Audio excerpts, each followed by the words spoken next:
Buenas tardes a todos, bienvenidos y muchas gracias a todos los que estáis conectados. Gracias por vuestro interés en este nuevo tema dentro de nuestro programa de IFMA en la nube, Píldoras Formativas. Y bueno, tenemos aquí presente a Fernando Redondo, que es el director de la Comisión de Formación dentro de IFMA España. Y bueno, os dejo de la mano de él y os presenta al ponente y el tema que vamos a tratar.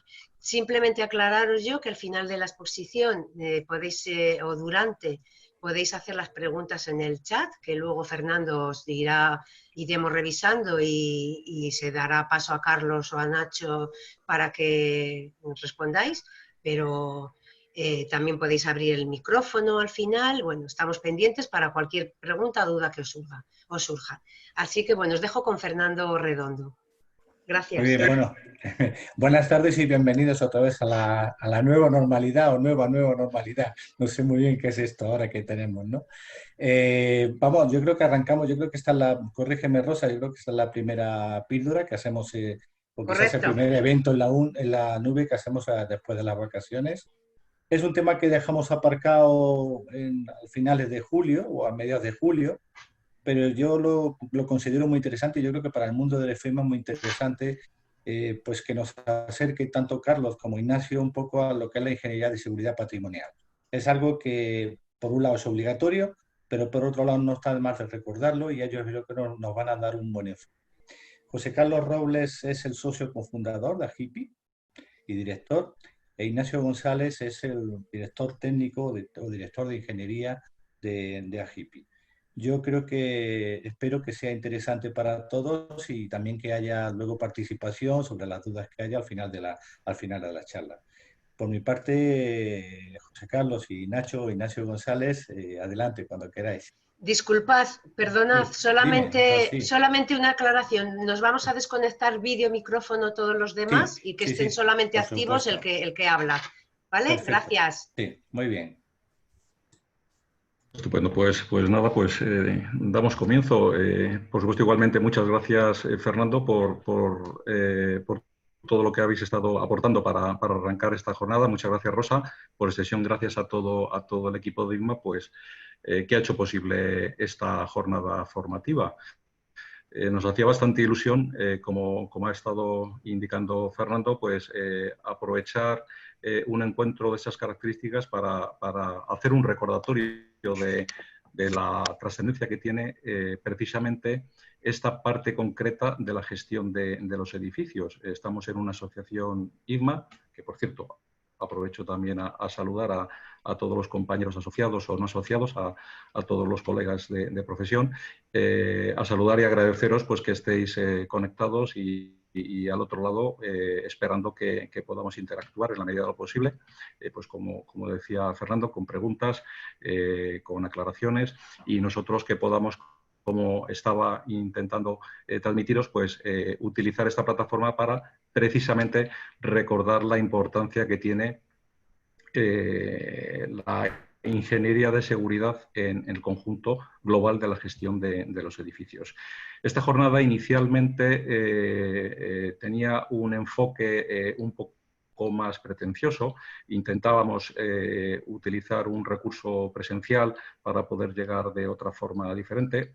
Sobra decir, los acontecimientos nos han marcado y en ese sentido nos han obligado a reconsiderar no solamente el formato, sino incluso el propio documento. El documento lo hemos comprimido en dos partes. Mi participación va a ser básicamente testimonial en esta hora con la que contamos.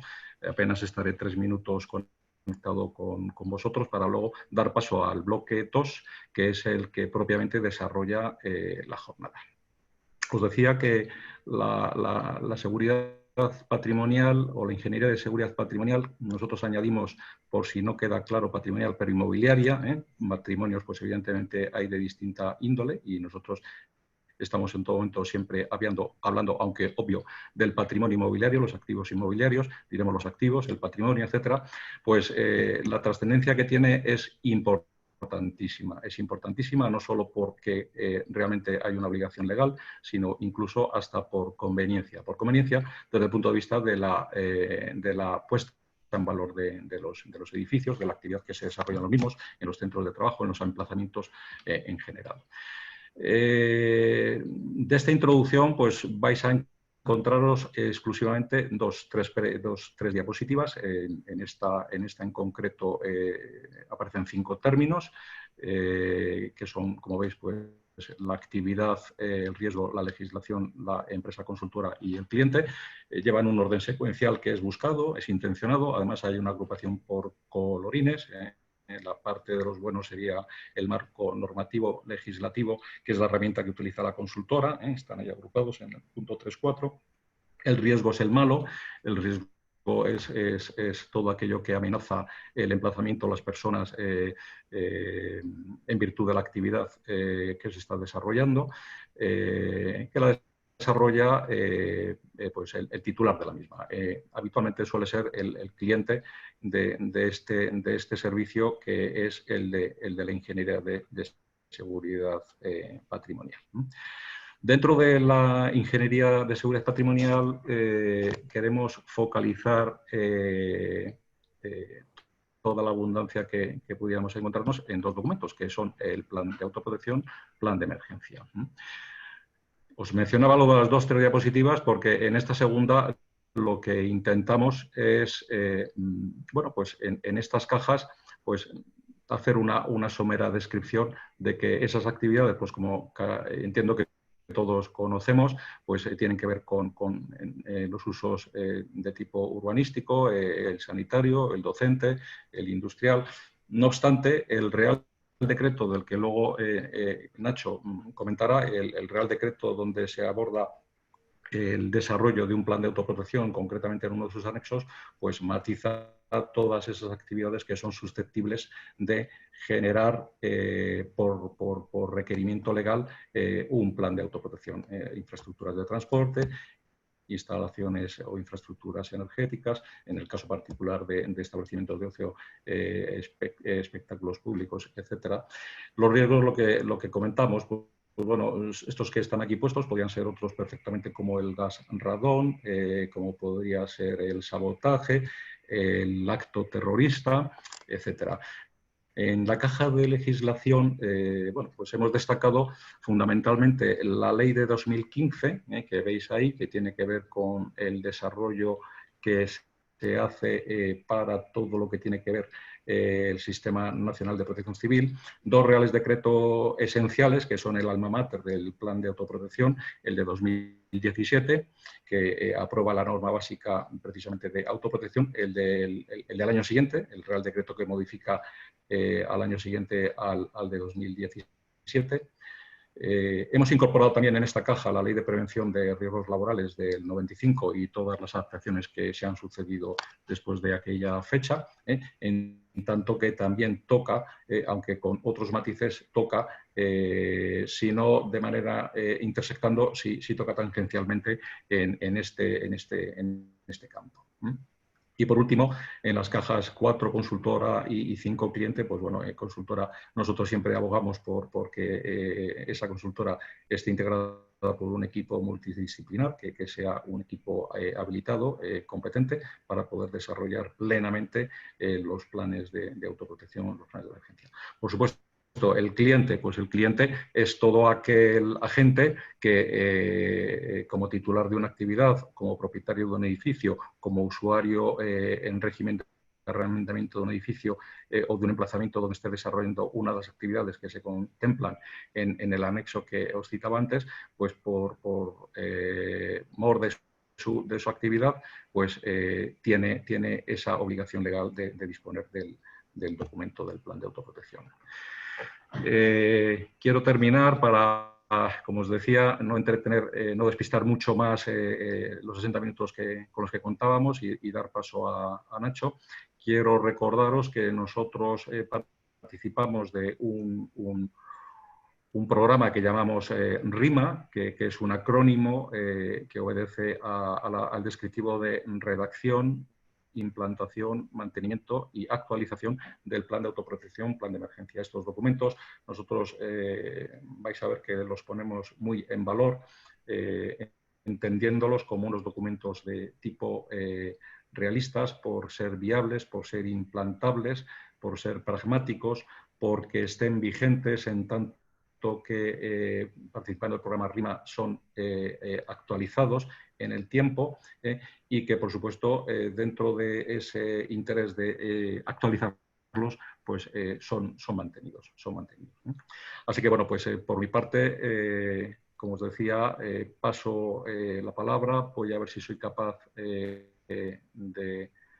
ceder también el manejo del escritorio a Nacho y como digo, pues le dejo la palabra a él. Así que a ver si con lo que él va a aportaros, pues conseguís plantear dudas o pedir algún tipo de aclaración que podamos atenderos. Gracias. Adelante, Nacho, cuando quieras. Bueno, creo que ya tengo el control. Sí. Muchas gracias, Carlos, y muchas gracias a los responsables de IFMA que nos están dando esta oportunidad. Bueno, como bien decía Carlos, en esta segunda parte de la presentación, lo que vamos a tratar es, por un lado, de exponer muy brevemente y de forma muy compacta cuál es la importancia de tener un plan de autoprotección o un plan de emergencia, tanto legalmente como técnicamente, como empresarialmente. Y después hablaremos un poquito del contenido de ese plan. Lo vamos a hacer al revés de lo que debería hacerse, porque primero hay que meter miedo y después hay que ver un poco con qué estamos jugando.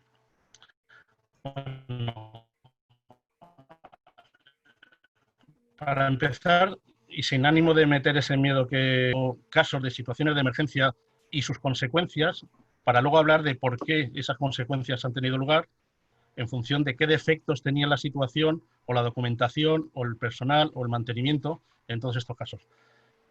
Voy a empezar, bueno, pues el conocido caso de la rotura de la presa de Tous en Valencia en el año 82, en el que por una situación que no estaba prevista, o sea, a nadie se le ocurre que en un momento dado pueden caer 1000 litros por metro cuadrado en una hora, que desborda todas las previsiones, que eso, junto con una serie de situaciones anómalas, por ejemplo, no funcionaron las instalaciones de alivio, no se abrieron los aliviaderos porque no había energía, no había sistemas de energía de emergencia, con lo cual no funcionaron los sistemas de emergencia.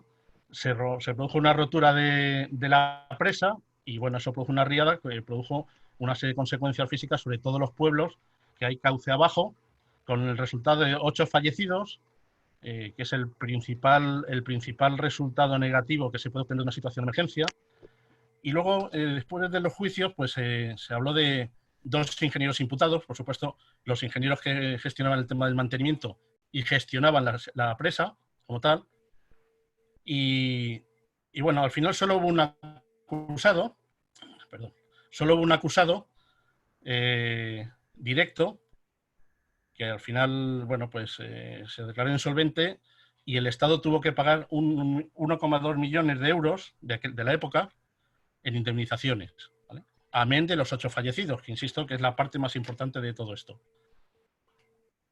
Otra situación también conocida, pues fue el incendio que hubo en la discoteca Alcalá 20 de Madrid en el 83, en el que aquí los fallecidos fueron 81 y por asfixia, ¿vale?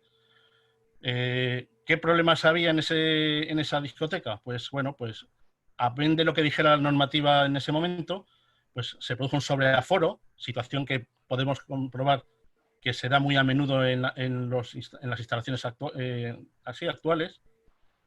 Una falta de organización de emergencia, es decir, no tenían preparado un plan de emergencia, un plan de actuación ante situaciones de riesgo, como un incendio, que es lo que se produjo y que es lo más previsible en una situación de este tipo. No había salidas de humo, que ahora son reglamentarias, y en aquel momento pues provocaron la asfixia de esas 81 personas.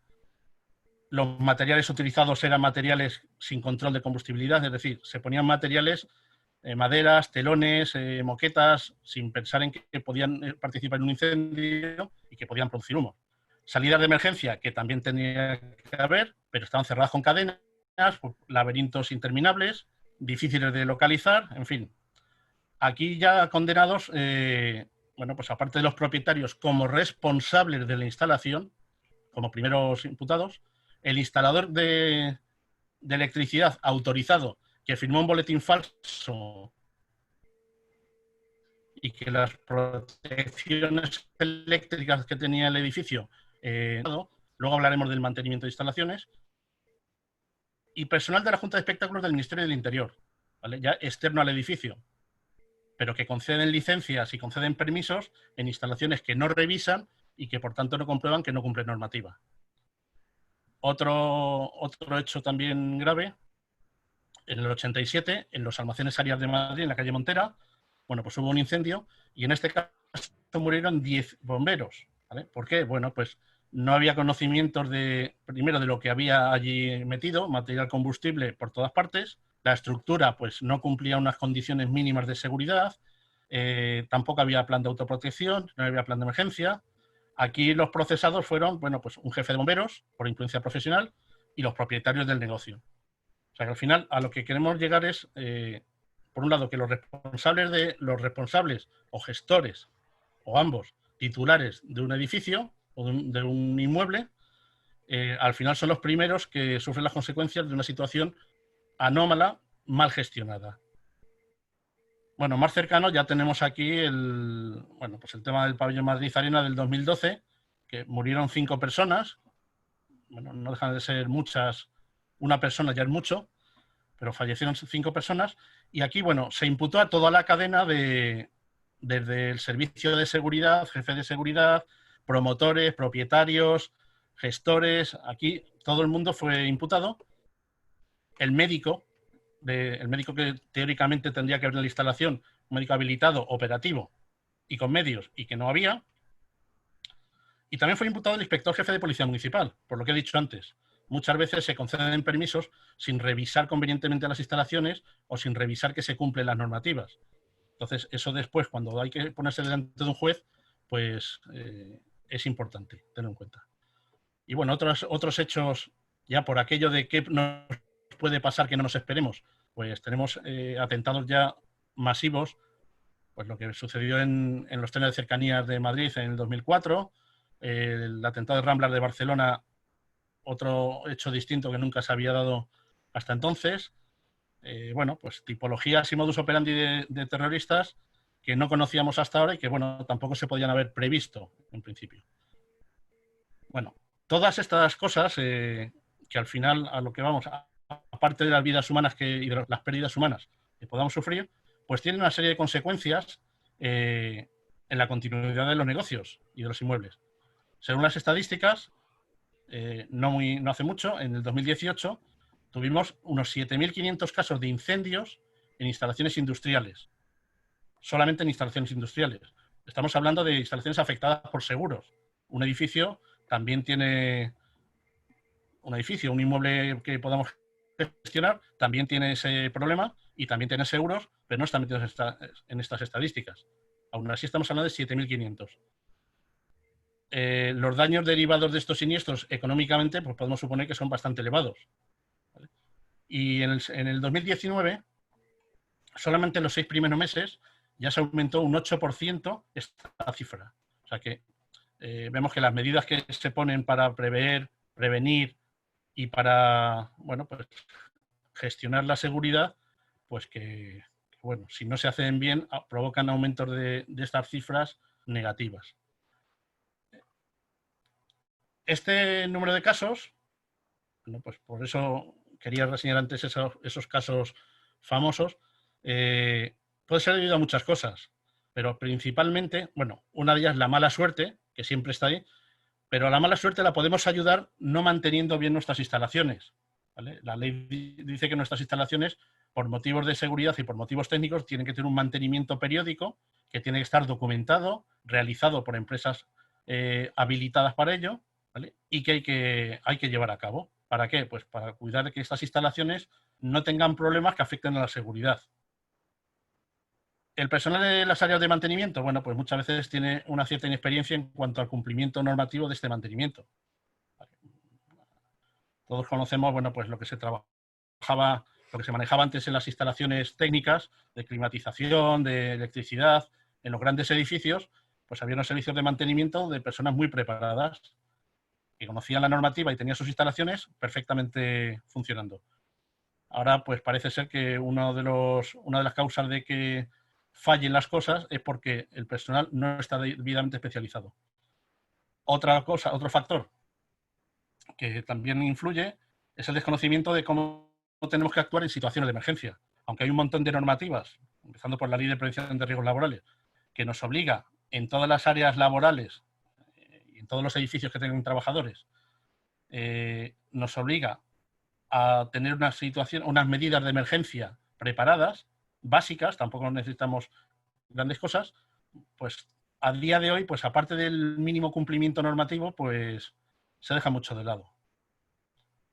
Esto pasa también con los planes de autoprotección, claro. Bueno,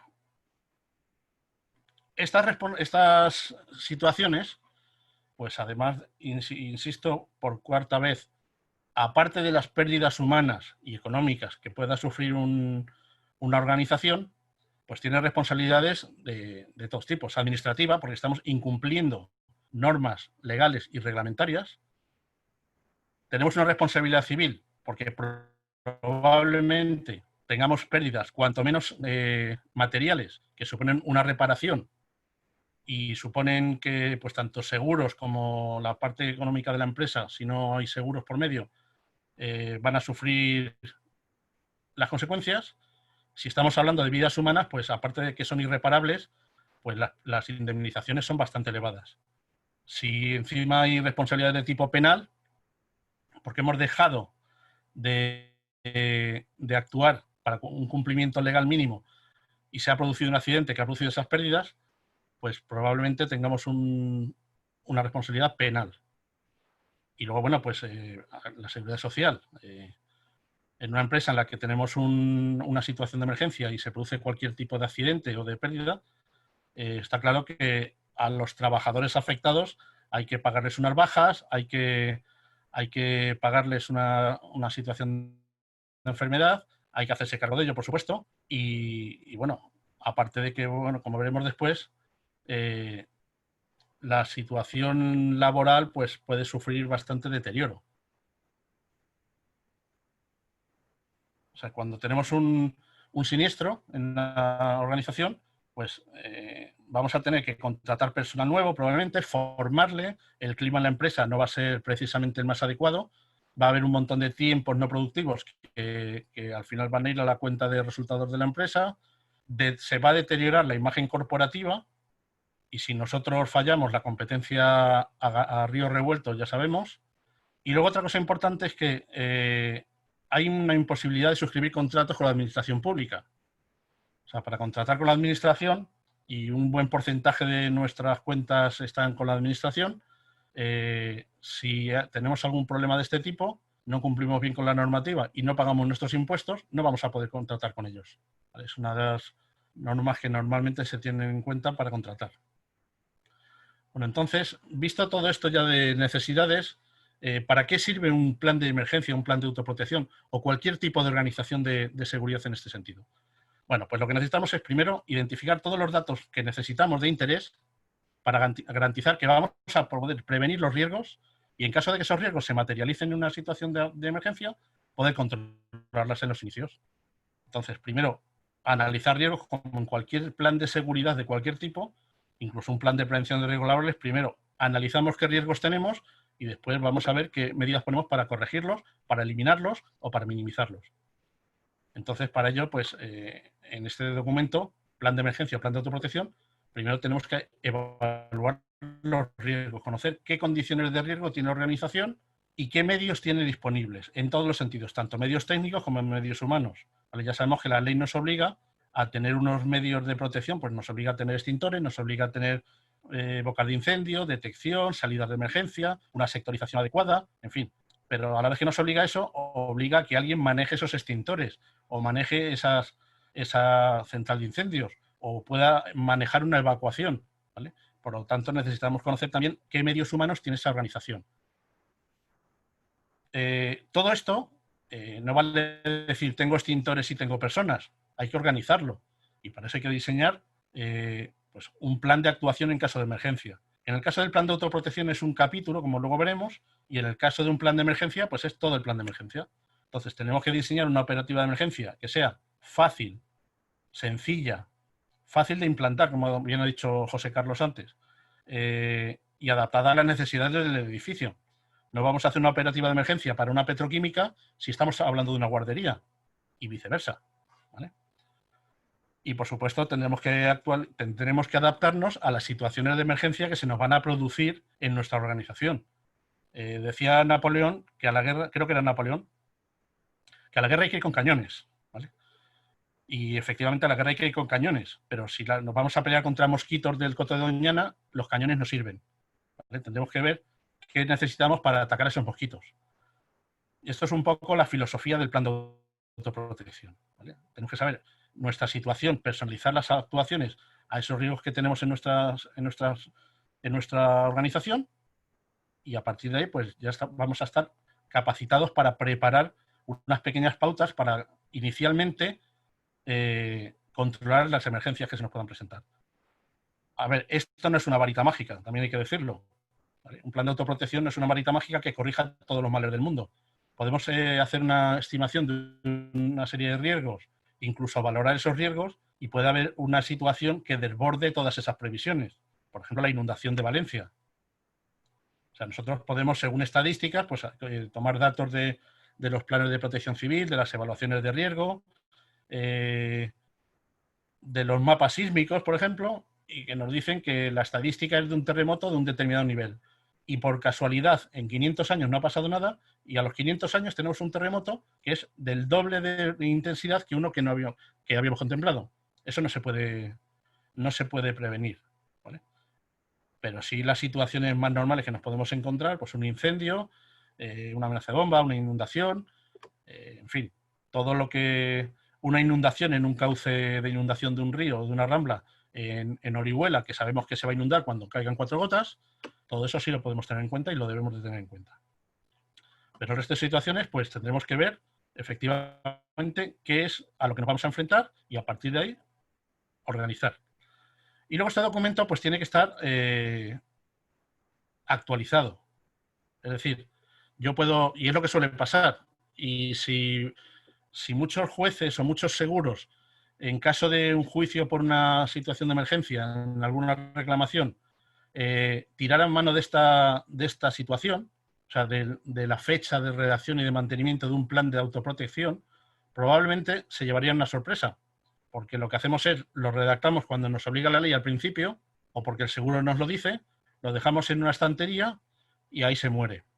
Y a los 10 años tenemos un incendio y tenemos una serie de pérdidas y reclamamos al seguro. Bueno, pues si tenemos un plan de autoprotección que no está perfectamente mantenido, el seguro puede decir que no teníamos ninguna medida organizada. Es como si tenemos los extintores, pero no los tenemos mantenidos según lo que nos dice la ley, ¿vale? Bueno, entonces, en este documento también se marcan perfectamente las pautas que se necesitan para implantar y mantener bien, de acuerdo a la ley, el plan de autoprotección.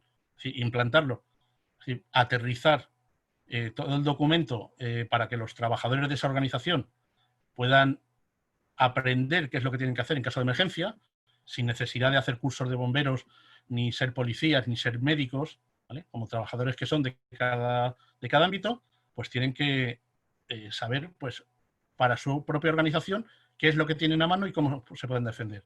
Al menos para hacer una evacuación, como mínimo, una evacuación en condiciones de seguridad. Y también se definen quién son los responsables y quién dirige el plan de autoprotección.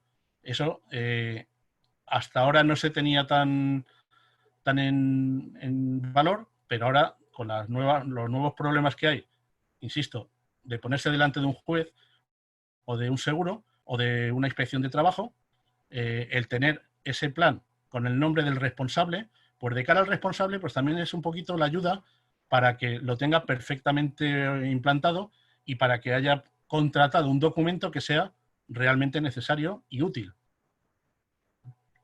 Y por supuesto que cumpla la ley. Bueno, en cuanto a la legislación que nos habla de esto y que nos obliga, pues bueno, realmente el marco normativo es muy amplio y va cambiando bastante a menudo, ¿vale? Pero básicamente en el año 2007 se implantó lo que se llama Norma Básica de Autoprotección, ¿vale? Lo que llamamos el Real Decreto 393 del 2007, que aprueba la Norma Básica de Autoprotección. Esta norma viene de, bueno, de documentos anteriores que pretendían establecer qué estructura tenía que tener un plan. Claro, no es lo mismo un plan que haga un arquitecto de Madrid a que haga un ingeniero de minas de Burgos, por ejemplo, ¿vale? Lo que pasaba antes, que cualquiera redactaba un plan y seguía la estructura que le venía un poco que le venía bien. Estos marcos normativos lo que hacen es, oye, todos los planes de autoprotección y los planes de emergencia al menos tienen que tener el mismo índice, que lo veremos, ¿vale? Entonces, esta norma nos marca el índice y nos habla de las responsabilidades, es decir, de quién lo puede redactar, ¿vale? Habla de técnicos acreditados, luego veremos qué significa eso. Habla de quién son los responsables y qué información sobre los responsables tiene que haber en el plan. Es decir, si tienen que darle un toque de atención a un responsable de algún edificio porque ha habido algún siniestro y se está investigando algo, bueno, pues tienen que saber dónde tienen que llamar, ¿vale? Estos responsables tienen que suscribir el documento cuando se registran en Protección Civil, ¿vale? Igual que lo suscribe el técnico redactor, diciendo que ese documento está redactado por alguien que está capacitado para ello y que, bueno, que si tiene que defenderlo delante de un juez, lo defenderá. Bueno, este documento, también comentaba antes que, o sea, este Real Decreto, comentaba Carlos que también tiene un catálogo, uno de sus anexos, un catálogo de actividades que están obligadas, como mínimo, a tener un plan de autoprotección, ¿vale? Entonces hay normativas sectoriales, hay normativas que hablan de uso administrativo, normativas que hablan de hospitales, normativas que hablan de uso docente y de otro tipo de infraestructuras, ¿vale? Este es un decreto de mínimos, es decir, que si en un edificio de uso administrativo que nos dicen que a partir de 2.000 metros cuadrados de superficie tiene que tener un plan de autoprotección, puede que venga el ayuntamiento, por lo menos en el de Madrid, y diga, no, para el ayuntamiento tiene que tenerlo si tiene más de 500 metros, con lo cual la obligación la propone el más restrictivo, por supuesto, ¿vale? Cada comunidad autónoma después tiene una extensión de esta normativa. Por ejemplo, en Cataluña pues hay un decreto que habla de su propia estructura de planes, ¿vale? Que se parece bastante a la que había anterior del Ministerio del Interior del año 82. Y el resto de comunidades pues también han sacado un decreto, pero básicamente hablan de responsabilidades y de registros, porque el resto de la estructura se mantiene, ¿vale? Solamente cambia en Cataluña. Luego, por supuesto, hay otras reglamentaciones que hay que aplicar. Esto no es solamente un documento que nos habla de compartimentación y de estructura, ¿vale? Nos habla de instalaciones, nos habla de condiciones de accesibilidad y de evacuación, nos habla de incendios, de instalaciones de protección, nos habla de accesibilidad de bomberos, nos habla de una serie de cosas, bueno, de la ocupación máxima que puede tener el edificio en función del uso, ¿vale? Todo esto se establece en el Código Técnico de la Edificación, en uno de sus documentos, ¿vale? Que sería el documento básico de seguridad en caso de incendio. Luego hay otros que, bueno, que los técnicos utilizamos como apoyo, sería el de BESUA, el de seguridad de utilización y accesibilidad, que habla de otra serie de cosas, pues de dimensiones de escaleras para que sean seguras, de rampas, de cómo tiene que ser la accesibilidad. Hay que tener en cuenta que normalmente los edificios se hacen para, si son accesibles, para que pueda acceder personal con otras capacidades. Pero no se habla de evacuar a esas personas. Entonces, muchas veces las pautas mínimas de evacuación pues coinciden con las de accesibilidad, ¿vale? Aunque la evacuación de personal accidentado o con algún tipo de discapacidad es distinta y tiene sus técnicas y tiene sus protocolos, pero en principio tiramos de este documento para esas condiciones. El reglamento de instalaciones de protección contra incendios también lo tenemos en cuenta, aunque nosotros en el plan de autoprotección no decimos qué es lo que tiene que haber. Para eso hay un proyecto y una licencia que lo establece, pero sí analizamos lo que tiene para poder organizar después su utilización. Es decir, si le tenemos que enseñar a un determinado tipo de personas del edificio que tienen que utilizar unos extintores o otro equipo de protección, evidentemente tendremos que saber que ese equipo existe en la empresa. Entonces, bueno, a efectos de mantenimiento sí lo tenemos en cuenta en uno de los documentos, pero básicamente es simplemente para poder conocer las instalaciones y analizarlas. Bueno, como decía antes, la norma básica de autoprotección establece las responsabilidades, o sea, establece quién es el titular de la actividad, el responsable del edificio y la responsabilidad de la redacción e implantación. Es decir, quién es el responsable de redactar el plan o de que se redacte y de que se implante. Normalmente coinciden las tres figuras, pero puede ser que en el caso de, bueno, pues un titular de una actividad que sea propietario de un edificio que tiene arrendado a otra organización, el responsable de esa organización en el edificio sería el responsable de centro y un responsable de seguridad podría ser el de la redacción e implantación. Esto puede dar muchas vueltas y puede recaer hasta en un gestor del inmueble que no esté en el inmueble ni que pertenezca a la organización, ¿vale? Puede compartir la responsabilidad con el titular de la actividad. Bueno, establece la figura del técnico redactor, como he dicho antes, dice quién puede redactar un plan. Aunque esto está un poquito difuso en el terreno de la seguridad y cada comunidad autónoma pone unas pautas, pero más o menos está claro quién puede ser el técnico redactor, ¿vale? Y de hecho, en algunos sitios pues hasta se obliga a presentar una declaración responsable. Si no estamos en un catálogo de la comunidad autónoma, hay comunidades autónomas que tienen su catálogo, su registro de técnicos acreditados, y hay otras que simplemente dicen, bueno, pues lo has firmado tú, allá tú con tus consecuencias. Y habla del catálogo de actividades obligadas a disponer de plan de autoprotección, como he dicho, y establece el índice mínimo de contenido, ¿vale? En algunos ayuntamientos, como el de Madrid, lo de índice mínimo de contenido significa índice a rajatabla de contenido, ¿vale? El índice, al menos el índice. Luego el contenido ya es otra cosa. Bueno, la norma básica de autoprotección dice que el plan de autoprotección debe ser elaborado por un técnico competente, a saber lo que es un técnico competente. Los técnicos competentes entendemos que somos técnicos colegiados y, por tanto, afectados con un seguro de responsabilidad civil y estas cosas. Capacitado para dictaminar sobre aquellos aspectos relacionados con la autoprotección frente a los riesgos a los que está sujeta la actividad. Esto es tan amplio como que todavía hay tortas desde el 2007 para saber qué es un técnico competente, ¿vale? Incluso en los terrenos de protección civil. Eso todavía no está claro y, bueno, ya digo, normalmente los técnicos nos vamos a las comunidades en las que sí nos podemos acreditar, pues por experiencia, por haber hecho unos cursos o por estudios o por una serie de cuestiones, y con esa certificación, digamos que se puede extender al resto del territorio nacional, ¿vale?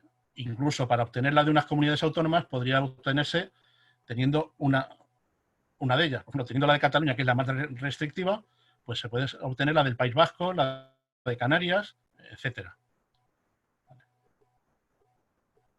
Bueno.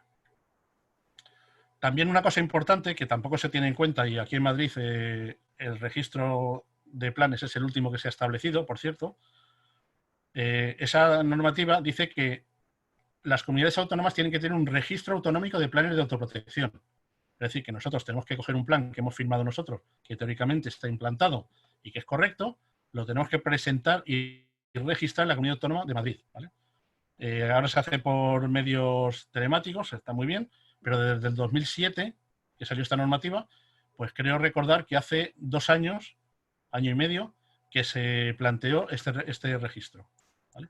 Hasta entonces, pues bueno, se presentaban los ayuntamientos, si se podía, en protección civil si el ayuntamiento no tenía las competencias, en fin. Bueno, y en cuanto al contenido, pues sin extendernos demasiado, y viendo la importancia que tiene su contenido para lo que decíamos antes, para prevenir bien, para que sea fácil de mantener, que no sea comprar papel inútil, que es lo que pasa muchas veces, pues ya digo, el índice este que aparece aquí, ¿vale? Pero esto es como un esqueleto, luego lo podemos rellenar de músculos y de tendones y de órganos más o menos funcionales, pero el esqueleto sería este. El esqueleto solo sin lo del relleno no funciona, ¿vale? Bueno, estos 9 capítulos, los anexos, básicamente pues cumplen un poco la estructura que hablamos antes en cuanto a qué datos necesitamos, ¿vale? Tenemos un capítulo 1 que es la identificación de los titulares, ¿vale? Esto está claro que, como he dicho antes, tiene que estar muy claro a quién nos tenemos que dirigir en cada caso, bueno, pues para notificaciones, para informaciones, para inspecciones, para cualquier cosa, ¿vale? Y esto es el primer capítulo que aparece. Entonces, bueno, pues se rellenan los datos de esos responsables y se presentan. Bueno, el capítulo 2 hace referencia a la actividad, dónde está la actividad y en qué medio se desarrolla. ¿Para qué sirve esto? Bueno, pues una de las consecuencias que se saca de un plan de autoprotección es que vamos a facilitar la ayuda de los servicios de ayuda externa. Es decir, que cuando llamemos a los bomberos les vamos a facilitar la labor o a la policía o a un médico, pero básicamente a los bomberos. ¿Por qué? Les tenemos que decir si pueden llegar hasta nosotros, porque los viales son adecuados, si no son adecuados. Para que no pase como en almacenes áreas, les tenemos que decir cómo es nuestra estructura. Si ellos consideran que esa estructura es más o menos segura, pues intervendrán de unas maneras o de otras, o entrarán o no entrarán, ¿vale? Sabrán cuánto tiempo pueden estar dentro hasta que colapse la estructura. Necesitan saber qué actividad se desarrolla. No es lo mismo actuar en unos laboratorios universitarios o de investigación que en un centro de proceso de datos o en un laboratorio en el que hay almacén, o en un almacén que hay cosas almacenadas que, bueno, pues que pueden ser delicadas si tiramos agua para apagar un fuego. Necesitamos saber dónde están las acometidas generales, ¿vale? Y cómo es la instalación de climatización, dónde están los cuadros eléctricos, qué tipo de centro de transformación hay, si es de aceite, si tiene algún problema con los combustibles o los refrigerantes utilizados, si tienen grupo electrógeno para servicio de emergencia. Tienen que saber dónde pueden cortar la luz, dónde pueden cortar el agua, ¿vale? Todo eso hay que explicárselo. ¿Y qué elementos de protección exteriores tienen? Bueno, pues tenemos que decirles, aunque ellos ya tienen un mapa teóricamente, pero tenemos que decirles dónde pueden coger ellos agua para cargar su camión, ¿vale? Y luego, bueno, pues el resto de cosas, de descripciones, pues describimos accesos, describimos viales, el entorno, importante, las coordenadas del centro. Y luego en los planitos, en la documentación gráfica, pues también les tenemos que marcar una serie de información. Los hidrantes, el tipo de hidrantes y por dónde se pueden aproximar al edificio y dónde vamos a recibirles. Ignacio, sí. Perdona, un inciso. Nos quedan como unos 5, 6, 7 minutos. Sí, termino para, es posible, por dejar luego entre 5 o 10 minutos para si hay algunas preguntas. Así que lo digo como tú tienes un poco la estructura de la presentación para que veas dónde tú creas que son los puntos más importantes. ¿Vale? Sí, ya básicamente en 5 minutos. Venga, gracias. Gracias. Bueno, decíamos que tenemos que dar información de dónde nos vamos a reunir en caso de evacuación, de los accesos, etcétera. En la evaluación de riesgos, bueno, pues hacemos una valoración numérica de los riesgos más o menos coherente, utilizando pues estadísticas, utilizando datos técnicos, utilizando la información de instalaciones que hemos encontrado. Bueno, pues ahí hacemos una definición de esos niveles de riesgo para saber qué incidencia vamos a tener que hacer luego para actuar sobre ellos. Bueno, hacemos un análisis de todos los medios de protección que tenemos, de las instalaciones de emergencia, bueno, pues tanto técnicos como humanos, como he dicho antes, de todos los sistemas que hay, que esto los hemos analizado previamente en la auditoría que hacemos. Bueno, luego esto lo marcamos en un planito para los bomberos que también vamos a anexar al plan. Esta documentación es importante.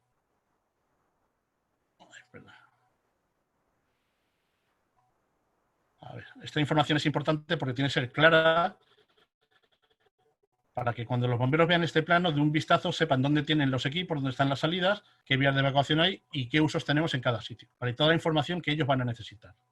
Bueno, en el capítulo de mantenimiento, pues eso, la ley también dice qué instalaciones hay que mantener para guardar la seguridad de las mismas, tanto instalaciones generales como instalaciones de protección, ¿vale? Si un transformador echa a arder y se incendia el refrigerante, que bueno, ahora ya no es problemático, pero antes desprendía gases que ahora se consideran tóxicos, pues tenemos un problema, ¿vale? Entonces, ¿qué mantenimiento tengo que hacer yo sobre esto para no dar lugar a que haya un incendio? Pues todo eso lo marca la ley y nosotros lo marcamos en el plan en función de las instalaciones que hay. Bueno, luego el capítulo 6, que es la parte importante, es el plan de emergencia. Y aquí, bueno, es donde organizamos qué es lo que hay que hacer, dónde hay que hacerlo, quién lo tiene que hacer y cómo lo tiene que hacer. Para cada una de las situaciones que hemos contemplado en función del inventario de personas que hemos hecho, ¿vale? Pues según esas personas y sus horarios, hacemos una organización real de esas medidas de emergencia. Y bueno, pues esto es una de las partes importantes que luego hay que implantar.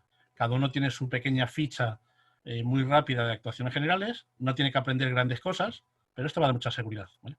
Bueno, y ya el resto de capítulos, pues el capítulo 7 nos habla de cómo integramos este plan en otro de ámbito superior, ¿vale? Podemos tener un edificio que, en caso de activación de una emergencia, puede tener repercusiones municipales o autonómicas. Por ejemplo, el incendio ese que hubo en el almacén de neumáticos aquí cerca de Aranjuez, ¿vale? Hace poco, bueno, pues la nube tóxica pudo afectar al municipio y a los alrededores. Bueno, pues si hay que activar algún plan superior, pues todo esto facilita esa integración, ¿vale? Importante, con los planes de rango inferior, y esto nos puede afectar bastante en el tipo de inmuebles que gestionamos. Podemos tener un gran inmueble en el que hay varias organizaciones distintas, cada una con su plan de emergencia o no. Bueno, pues el plan de autoprotección tiene que aglutinar todos estos pequeños planes particulares para crear un gran plan de la comunidad de propietarios, por ejemplo. O hacer un plan del edificio en el que participen todos. O un plan que coordine los pequeños planes simplemente de emergencia, ¿vale?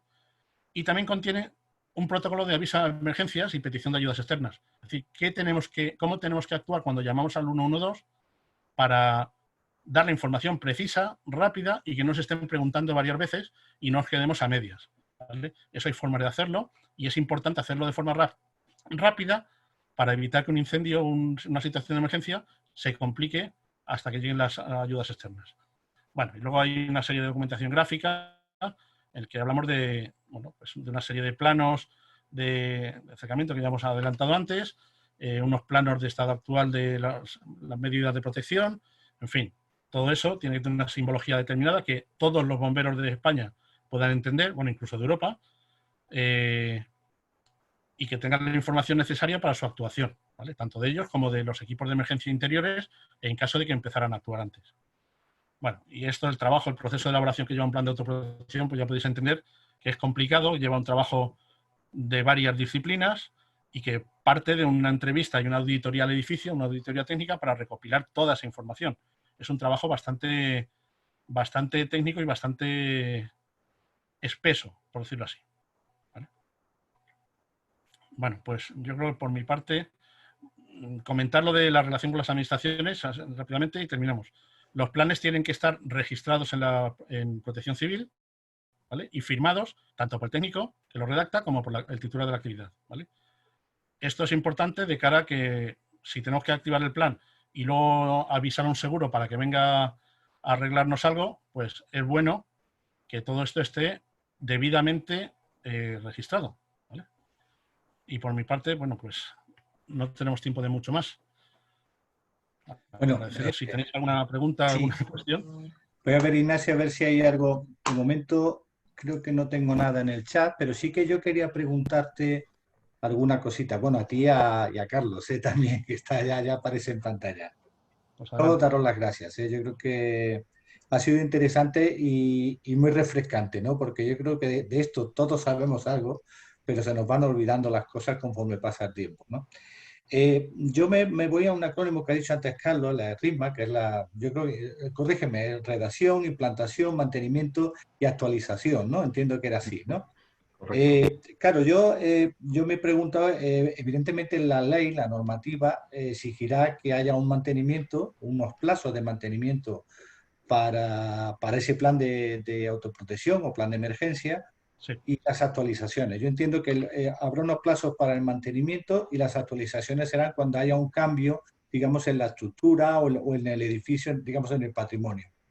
Sí. Esto entiendo que viene por la ley, ¿no? Es un tema de ley.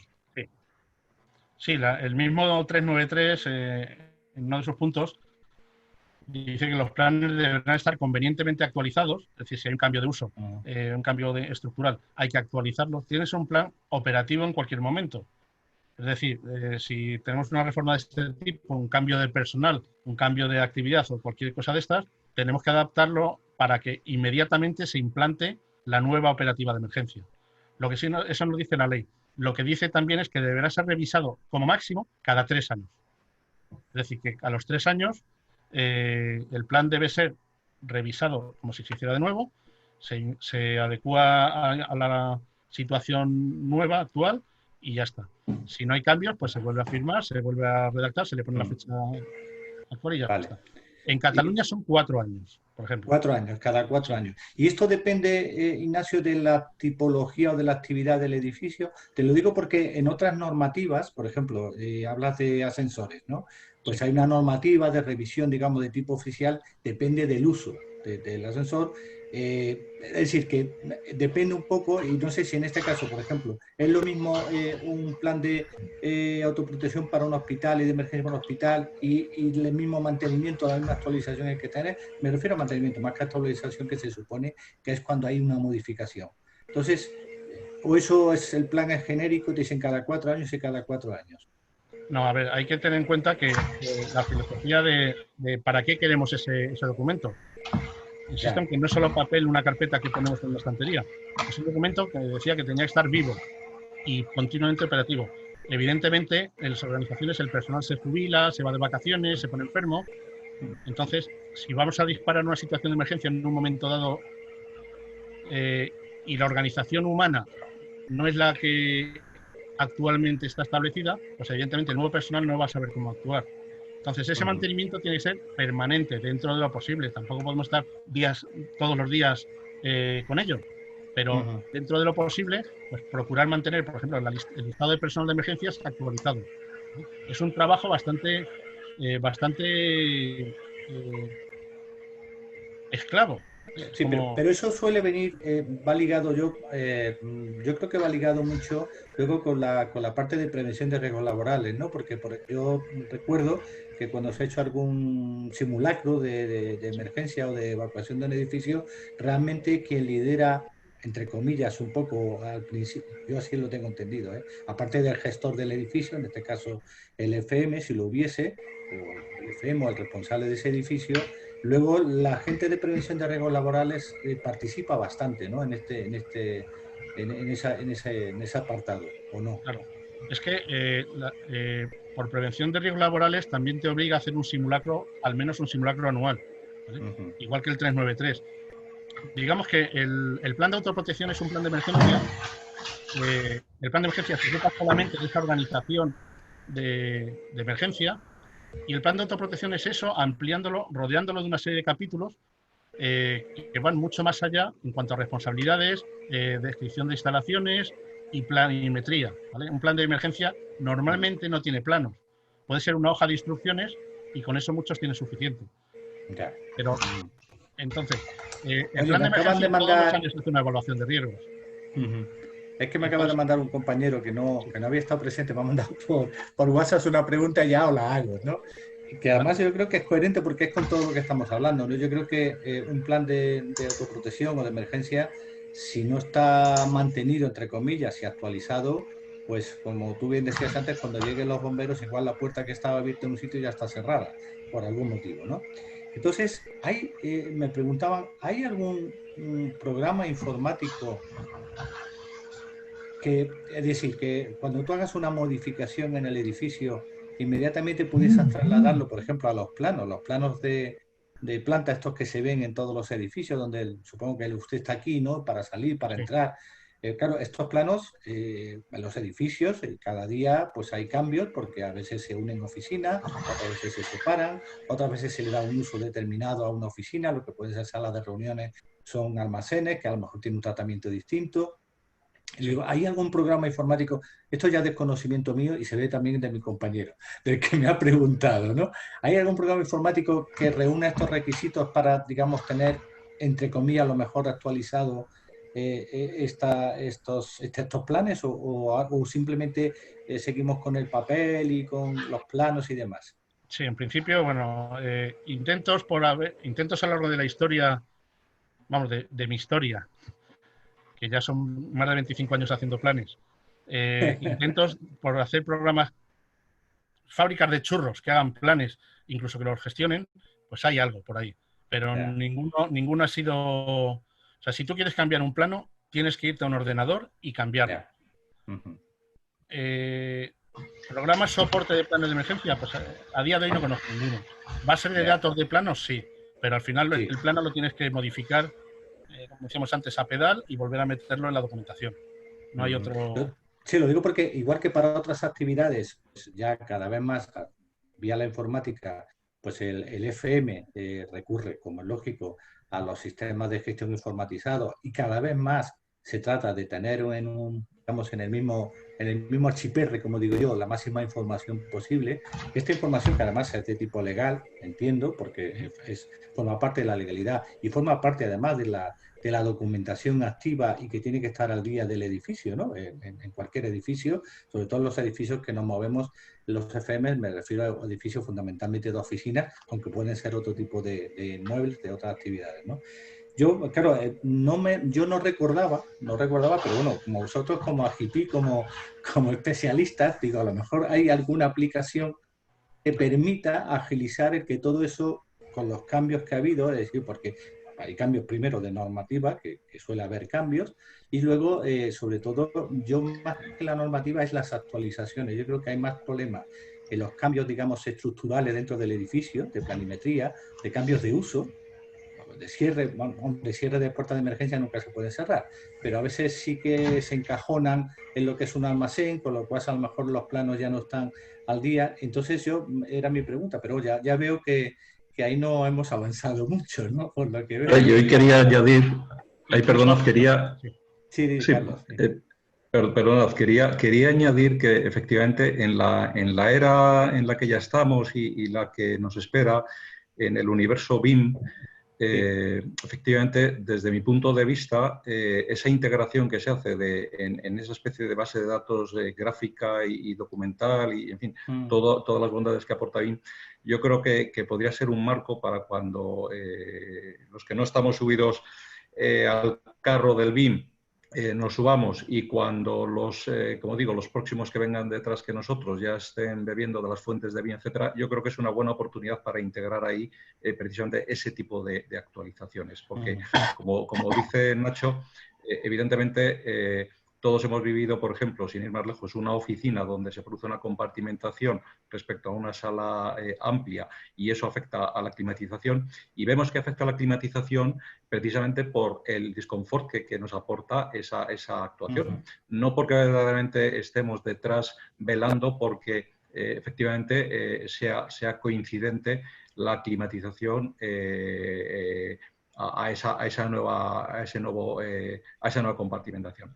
De ahí que, fijaos, yo aparte de la observación de BIM, las aplicaciones que, como bien dice Nacho, él ya conoce que ha habido desarrollos informáticos para tener una aplicación con poco éxito en general desde el punto de vista mercantilista. Yo creo que la clave hoy por hoy está en que cuando tú cierras un contrato como consultora con un cliente, tú como consultora y conocedora del hecho que puede darse, que es que haya una transformación física y que haya un cambio o una rotación del personal, y el personal tiene que estar informado, formado y, por lo tanto, listo para poder intervenir ante una emergencia, yo creo que ahí el experto o la consultora es la que tiene que velar por firmar un contrato, fijaos, donde tú no solamente comprometas la redacción, sino que des una asistencia permanente sostenida en el tiempo para poder cubrir durante los 3 años a los que te obliga la ley a tener el documento actualizado. Es decir, que sucesivamente cada año tú puedas hacer una especie de auditoría del documento, puedas revisar los equipos de emergencia que se han habilitado para, sin más, hacer, por ejemplo, el simulacro o intervenir ante una emergencia. Y eso, desde mi punto de vista, y si no, Nacho, corrígeme, creo que es lo que ahora mismo tenemos como solución a ese interés porque verdaderamente el plan sea una herramienta de uso y no perdamos de vista para qué está. Es decir, es obvia la definición que tiene. Un plan de autoprotección es precisamente eso, un procedimiento para autoproteger a una organización hasta que vienen los especialistas, los profesionales, que son esos servicios externos que hemos mencionado, sanitario, protección civil propiamente dicha, fuerzas del orden de seguridad del Estado o locales, por supuesto bomberos, etcétera, etcétera. Es eso, es para autoprotegernos. Y en ese sentido, un poco la intención de esta píldora, hacer un recordatorio masivo para que, por favor, todos pongamos en valor estos documentos, velemos por su mantenimiento, por su vigencia, por su aplicabilidad y porque verdaderamente eso sean para lo que están concebidos, para autoprotegernos. O sea que, muy bien. Importantísimo. Carlos, yo creo que lleva razón. Yo creo que quizás la aplicación que ya está en muchos casos, pero no está, o por lo menos yo todavía no la he visto, del traslado del BIM de la construcción, digamos, al BIM de la explotación de los edificios. Correcto. En ese momento es donde a lo mejor habrá que incorporar, porque con cualquier modificación, digamos, habría que modificar sobre todo los planos, ¿no? Llevándolo al aspecto del BIM. Yo creo que sería una buena solución, como bien apuntas. Y evidentemente la que apuntas es la que yo entiendo que AGIPI como consultora pues estáis realizando ahora, ¿no? Que es un acuerdo con vuestros digamos, clientes que os permita, digamos, de alguna manera, pues periódicamente hacer esas asistencias para que todo esté al día, ¿no? Claro, Oye, voy a mirar a ver es si un hay... estándar esa asistencia, efectivamente. Exactamente. Perdón, decía que para nosotros es un estándar esa asistencia continuada en el tiempo, sí. Muy bien. Oye, veo que no hay por aquí ya en el chat, no tengo aquí ninguna pregunta. Marina, no, ok, gracias, nada. Simplemente preguntan si se iba a colgar en la web, cosa que sí que se va a hacer. Entonces, oye, yo dar las gracias, Carlos, y a Nacho y a JP por, como he dicho antes, yo creo que de todo esto, seguramente a casi todos los que hemos estado aquí nos suena algo. Pero la verdad es que no va de más el que de vez en cuando se nos recuerde la importancia que tiene, sobre todo para la seguridad patrimonial. Así que por mi parte yo daros las gracias y creo que ha sido interesante. Y espero que en otra ocasión podamos tratar otros temas, ¿de acuerdo? Estupendo, Muy bien. pues muchas gracias. Pues por mi parte, buenas tardes a todos. Rosa. Sí, muchísimas gracias a los asistentes. Ya sabéis que esta sesión será publicada en el próximo newsletter del viernes y estará colgado el vídeo en nuestro canal de YouTube de IFMA España. Así que nada, os esperamos para la siguiente, que será el 22 de septiembre, otra sesión. Un webinar. Muy bien, pues muchas gracias y buenas tardes a todos. Gracias. Hasta luego. Buenas tardes. Adiós.